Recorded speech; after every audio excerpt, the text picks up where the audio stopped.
I used to live in a quaint country town in Montana where I owned my own auto repair business. Life was good, especially with my smart and beautiful wife Jennifer by my side.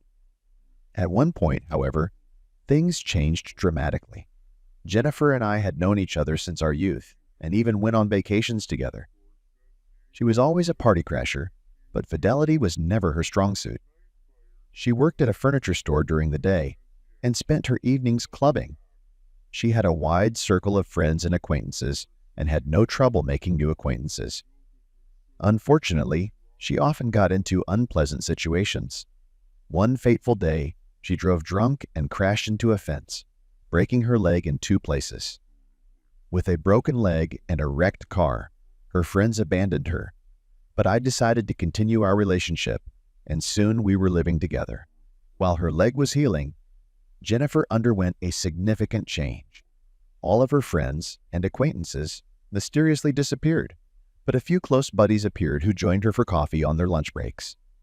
The apartment had become a cozy retreat, emitting the delightful aroma of a home-cooked meal. It was a calm and peaceful atmosphere for my soul.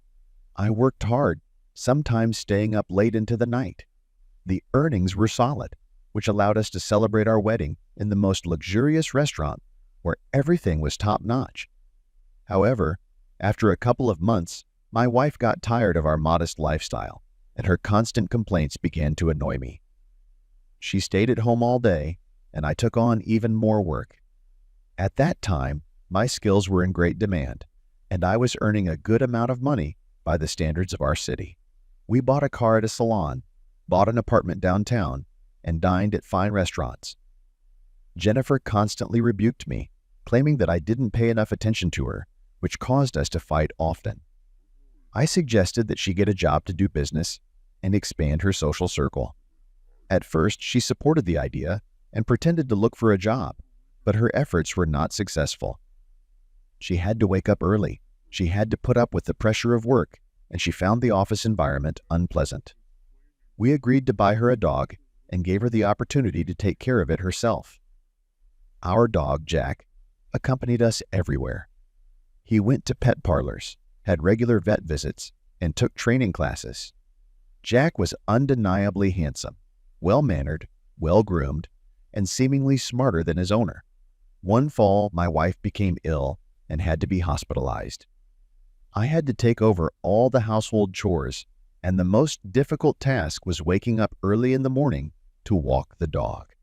I even tried to train Jack to a diaper, but all my attempts ended in failure. So one morning, Jack did his thing and started pulling me in the direction of the neighbor's house. He confidently entered the building, ran up to the 4th floor, and sat down in front of an unfamiliar door. I rang the doorbell, and a young man opened it for me. Jack started barking happily, letting me know they were friends. However, the guy got scared and started yelling for us to leave, or he would call the police. It was an unusual situation, but the dog genuinely missed Jennifer and was behaving strangely. During walks, he would get aggressive and try to run away. I even bought a collar with a GPS tracker to find him quickly. When Jennifer was finally released from the hospital, I was relieved and life was back to normal. But it wasn't. One day, Jennifer came back from a walk in tears and explained that the dog had snapped and ran away from a dog wedding. I remembered that we had a GPS tracker and reassured her, telling her that we would track down the dog, so there was no need to cry. Using the coordinates, we quickly found the dog, and everyone breathed a sigh of relief and joy. However, while checking the dog's movement history, I noticed that 3 times a week during her morning walks, she stopped for extended periods of time at the same address. This alarmed me. I decided to look up the location on a map and discovered that it was the same house where Jack had once taken me for a walk. It suddenly dawned on me that not only the dog walks there in the mornings, but also my wife and the young neighbor. Without hesitation, I told my wife what I knew. She broke down, begging for forgiveness, and even threw herself at my feet, threatening to hurt herself. However, I had already made my decision. I packed her suitcase, took her hand, and led her to a familiar address. I rang the doorbell and was opened by that young lover. Wasting no time, I gave him a solid punch in the jaw and told him to take her away. The next day, I finalized the divorce proceedings. The lover kicked her out about a week later, and Jennifer left for the capital.